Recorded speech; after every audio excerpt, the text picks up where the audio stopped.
নমস্কার, আপনাদের সবাইকে স্বাগত আমাদের ইউটিউব চ্যানেল যোজনা টেক বাংলাতে। বন্ধুরা, আজকে 10ই জুলাই 2024। আজকে সন্ধ্যাকালীন আপডেট কেমন থাকতে পারে এবং নতুন কি আপডেট আছে, তো সেই সংক্রান্ত বিষয় নিয়ে কিন্তু আমরা এই ভিডিওতে বিস্তারিতভাবে আলোচনা করব। তো বন্ধুরা, বেশি দেরি না করে ভিডিওটা শুরু করা যাক। বন্ধুরা, আপনারা কিন্তু স্ক্রিনে দেখতে পাচ্ছেন যে দ্রুত বদলাচ্ছে আবহাওয়ার রূপ। উত্তরবঙ্গে টানা দুর্যোগ চলছে, এবার দক্ষিণবঙ্গে আবহাওয়াতে বড় বদল আসতে চলেছে আগামী 3 দিনে। মৌসুমি বায়ু ও ঘূর্ণাবাতের জোড়া ফলায় এবার ভালো বৃষ্টি পেতে পারে দক্ষিণবঙ্গের জেলাগুলিও। আগামী 3 দিন তুমুল বৃষ্টির পূর্বাভাস দিল আবহাওয়া দপ্তর। আবহাওয়া দপ্তর জানাচ্ছে পশ্চিম মধ্য বঙ্গোপসাগরে একটি ঘূর্ণাবর্ত তৈরি হয়েছে। আপাতত ঘূর্ণাবর্তটি এগোচ্ছে পশ্চিম মধ্য বঙ্গোপসাগর ও উত্তর পশ্চিম বঙ্গোপসাগরের দিকে। উত্তর অন্ধ্রপ্রদেশ উপকূলের কাছাকাছি অবস্থান করছে। এর থেকে নিম্নচাপ সৃষ্টি হলে প্রবল বৃষ্টি হতে পারে।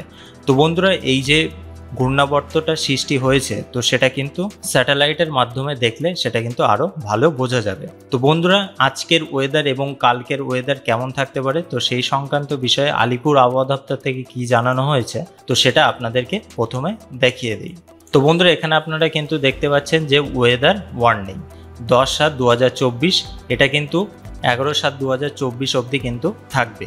তো এখানে আপনারা দেখতে পাচ্ছেন যে দার্জিলিং, কালিম্পং, জলপাইগুড়ি, আলিপুরদুয়ার আর কোচবিহার এই কটি জেলাগুলিতে কিন্তু লাল সতর্কতা দেওয়া হয়েছে এবং এখানে কিন্তু এক্সট্রিমলি হেভি রেনফল দেখাচ্ছে, অর্থাৎ 20 সেন্টিমিটারের বেশি কিন্তু রেনফল এখানে হতে পারে। এবং তারপরে আপনারা দেখতে পাচ্ছেন যে উত্তর দিনাজপুর, দক্ষিণ দিনাজপুর আর মালদা এইসব এলাকায় কিন্তু আপনারা দেখতে পাচ্ছেন যে হলুদ সতর্কতা দেওয়া হয়েছে এবং এখানে কিন্তু থান্ডারস্টর্ম উইথ লাইটিং। তো এখানে যদি থান্ডারস্টর্ম উইথ লাইটিং হয় এবং তার সাথে সাথে কিন্তু কিছু কিছু জায়গায় হালকা পরিমাণ বিক্ষিপ্ত বৃষ্টিপাত কিন্তু হতে পারে। এবং বাদবাকি যে জেলাগুলো আছে আপনারা দেখতে পাচ্ছেন যে মুর্শিদাবাদ, পুরুলিয়া, বাঁকুড়া, পূর্ব বর্ধমান, পশ্চিম বর্ধমান এইসব এলাকায় কিন্তু কোনো প্রকার সতর্কতা আলিপুর আবহাওয়া দপ্তর থেকে দেওয়া হয়নি। তো বন্ধুরা, স্ক্রিনে এবার দেখতে পাচ্ছেন আপনারা 11 তারিখের যে আপডেটটা, তো এটা কিন্তু 12 তারিখের সকাল অবধি থাকবে। আলিপুরদুয়ারে কিন্তু এখানে আপনারা দেখতে পাচ্ছেন যে লাল সতর্কতা দেওয়া হয়েছে, এখানে 20 সেন্টিমিটারের বেশি বৃষ্টিপাত হতে পারে। এবং আপনারা কিন্তু সবাই জানেন যে উত্তরবঙ্গে তিস্তার জল বিপদসীমার ওপর দিয়ে যাচ্ছে, তো সেই কারণেই কিন্তু বন্যার একটি আশঙ্কা কিন্তু উত্তরবঙ্গে দেখা দিচ্ছে। তারপরে কিন্তু আপনারা দেখতে পাচ্ছেন যে কালিম্পং, দার্জিলিং, জলপাইগুড়ি আর কোচবিহার এই 4টি জেলাগুলোতে কিন্তু heavy two very heavy rainfall হবে, অর্থাৎ 7 থেকে 20 সেন্টিমিটার বৃষ্টিপাত কিন্তু হতে পারে। এবং যে আপনারা দেখতে পাচ্ছেন যে উত্তর দিনাজপুর, দক্ষিণ দিনাজপুর, মালদা, মুর্শিদাবাদ, বীরভূম, পশ্চিম বর্ধমান, পূর্ব বর্ধমান, নদিয়া এইসব এলাকায় কিন্তু হালকা পরিমাণ বজ্রবিদ্যুৎ হবে এবং তার সাথে সাথে কিন্তু বিক্ষিপ্ত বৃষ্টিপাত হতে পারে। এবং যে বাদবাকি জেলাগুলো আপনারা দেখতে পাচ্ছেন যে পুরুলিয়া, বাঁকুড়া এবং পূর্ব মেদিনীপুর, উত্তর ও দক্ষিণ 24 পরগনা এইসব এলাকায় কিন্তু কোনো প্রকার সতর্কতা দেওয়া হয়নি আলিপুর আবহাওয়া দপ্তর থেকে। তো বন্ধুরা, এবার কিন্তু আপনারা স্ক্রিনে দেখতে পাচ্ছেন যে 12 তারিখের আপডেট কি আছে। এখানে দার্জিলিং, জলপাইগুড়ি আর আলিপুরদুয়ার এই 3টি জেলাগুলোতে কিন্তু কমলা সতর্কতা দেওয়া হয়েছে এবং এখানে কিন্তু 7 থেকে 20 সেন্টিমিটার বৃষ্টিপাত হতে পারে। এবং কালিম্পং আর কোচবিহার, তো এইসব এলাকায় কিন্তু 7 থেকে 11 সেন্টিমিটার বৃষ্টিপাত হওয়ার একটি সম্ভাবনা দেখা দিচ্ছে। কিন্তু সেই তুলনায় উত্তর দিনাজপুর, দক্ষিণ দিনাজপুর আর মালদায় এইসব জায়গায় কিন্তু কোনো প্রকার সতর্কতা দেওয়া হয়নি। এবং আপনারা দেখতে পাচ্ছেন যে পুরুলিয়া, পশ্চিম বর্ধমান, পূর্ব বর্ধমান, বিষ্ণুপুর, বীরভূম আর মুর্শিদাবাদ এইসব এলাকায় কিন্তু থান্ডারস্টর্ম উইথ লাইটিং অর্থাৎ বজ্রবিদ্যুৎ কিন্তু হতে পারে।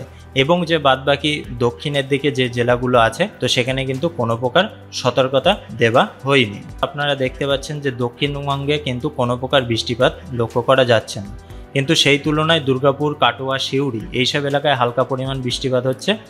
এবং মালদায় আপনারা দেখতে পাচ্ছেন যে প্রায় 9.1 মিলিমিটার কিন্তু বৃষ্টিপাতের সম্ভাবনা এখানে দেখা দিচ্ছে।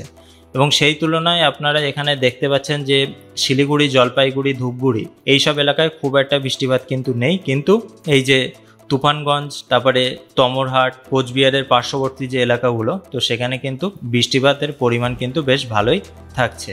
এবং আপনারা দেখতে পাচ্ছেন বাংলাদেশের দিকে মহাদেবপুর এইসব এলাকায় কিন্তু হালকা পরিমাণ বৃষ্টিপাত দেখা দিচ্ছে এবং সিলেটেও ভালো বৃষ্টিপাত কিন্তু হতে পারে। বিশ্বম্বরপুরেও কিন্তু হালকা পরিমাণ বৃষ্টিপাত বেশি থাকছে এবং সেই তুলনায় কিন্তু শিলচরেও ঠিক একই পরিমাণ অর্থাৎ 10 মিলিমিটারের মধ্যে কিন্তু বৃষ্টিপাত হতে পারে।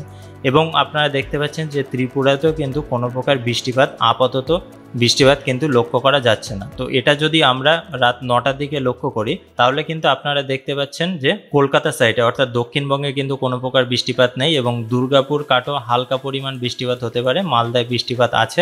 ঠিক তেমনই কিন্তু শিলিগুড়ি কোচবিহারেও হালকা পরিমাণ বৃষ্টিপাত আছে এবং মহাদেবপুর, বগুড়া, সিলেট অর্থাৎ বাংলাদেশের দিকে এইসব এলাকায় হালকা পরিমাণ বৃষ্টিপাত হতে পারে। সিলেটে বৃষ্টিপাতের পরিমাণটা বেশ ভালোই থাকছে, 10 মিলিমিটারের মতো কিন্তু থাকবে। শিলচরেও কিন্তু 10 মিলিমিটার থাকছে এবং ত্রিপুরাতে কিন্তু কোনো প্রকার আপডেট আপাতত নেই।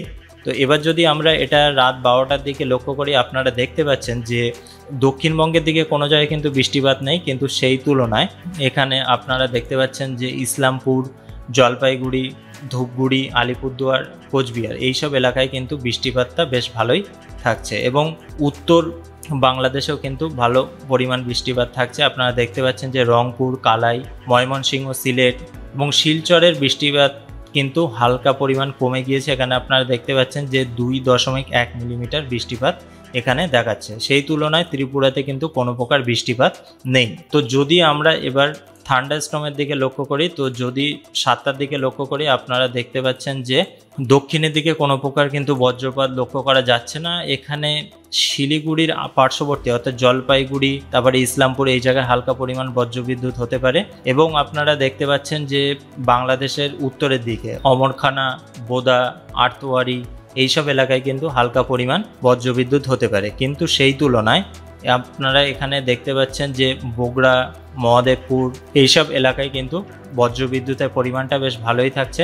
মদন, মৌলভীবাজার এইসব এলাকার মধ্যবর্তী যে জায়গাটা আছে তো সেখানেও কিন্তু বজ্রবিদ্যুতের পরিমাণটা বেশ ভালোই থাকছে, কিন্তু শিলচর, ত্রিপুরাতে কিন্তু কোনো প্রকার বজ্রবিদ্যুতের সম্ভাবনা নেই। তো এটা যদি আমরা রাত 11টার দিকে লক্ষ্য করি তাহলে কিন্তু আপনারা দেখতে পাচ্ছেন যে দক্ষিণের দিকে যে তেমন কোনো সতর্কতা আছে তেমন কিন্তু লক্ষ্য করা যাচ্ছে না, কিন্তু শিলিগুড়ি, আলিপুরদুয়ার, কোচবিহার এবং উত্তর বাংলাদেশের দিকে কিন্তু বেশ ভালো প্রকার বজ্রবিদ্যুৎ হতে পারে এবং শিলচরেও কিন্তু তেমন কোনো বজ্রবিদ্যুতের সম্ভাবনা নেই, ত্রিপুরাতেও কিন্তু তেমন কোনো বজ্রবিদ্যুতের সম্ভাবনা দেখা যাচ্ছে না। তো যে ঘূর্ণাবর্তের কথা বলা হচ্ছিল তো সেখানে কি আপডেট আছে তো সেটা কিন্তু আমরা এবার দেখব।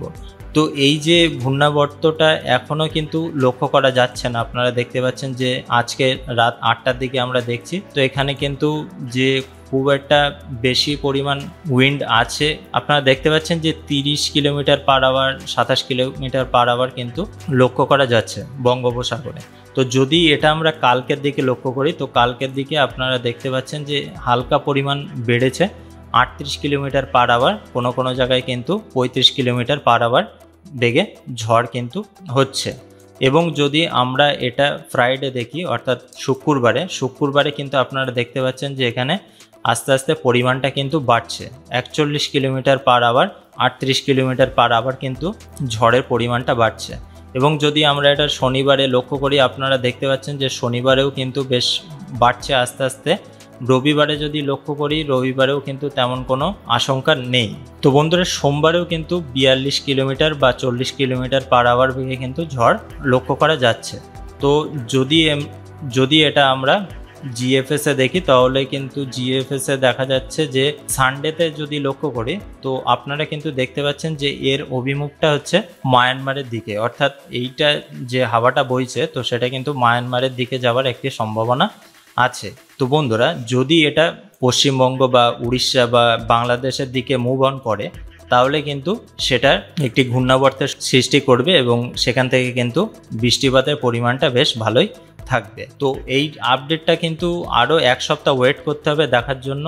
যদি এর পরিমাণটা বাড়ে তাহলে কিন্তু একটি বড় ঘূর্ণাবাতের সৃষ্টি হতে পারে এবং সেখান থেকে কিন্তু আমাদের দক্ষিণে অর্থাৎ কলকাতার সাইডে কিন্তু বেশ বৃষ্টির পরিমাণটা বেশ ভালোই থাকবে। তো আশা করি বুঝতে পেরেছেন যে আপাতত শনিবার বা রবিবারে কিন্তু তেমন কোনো সতর্কতা দেখা যাচ্ছে না। যদি পরবর্তীকালে এর আপডেটটা আসে অর্থাৎ এর মুভ যদি অন্য কোনো দিকে হয় তাহলে কিন্তু অবশ্যই আমরা সেটা আপনাদেরকে জানিয়ে দেবো।